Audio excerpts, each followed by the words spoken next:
শীতকালে তৃষ্ণা কম অনুভূত হলেও শরীরে পানির চাহিদা কিন্তু কমে না। শীতকালে পানির প্রয়োজনীয়তা শরীরের কার্যক্ষমতা ও স্বাস্থ্যের উপর নির্ভর করে।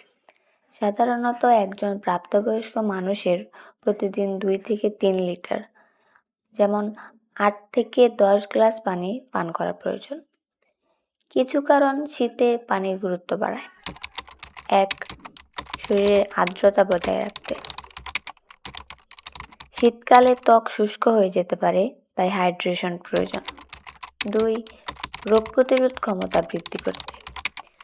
পানি শরীর থেকে টক্সিন বের করতে সাহায্য করে। 3. উষ্ণতা বজায় রাখতে। পানি শরীরের তাপমাত্রা নিয়ন্ত্রণে সাহায্য করে। শীতকালে আপনি পানির চাহিদা পূরণের জন্য কিছু সহজ উপায় মেনে চলতে পারেন।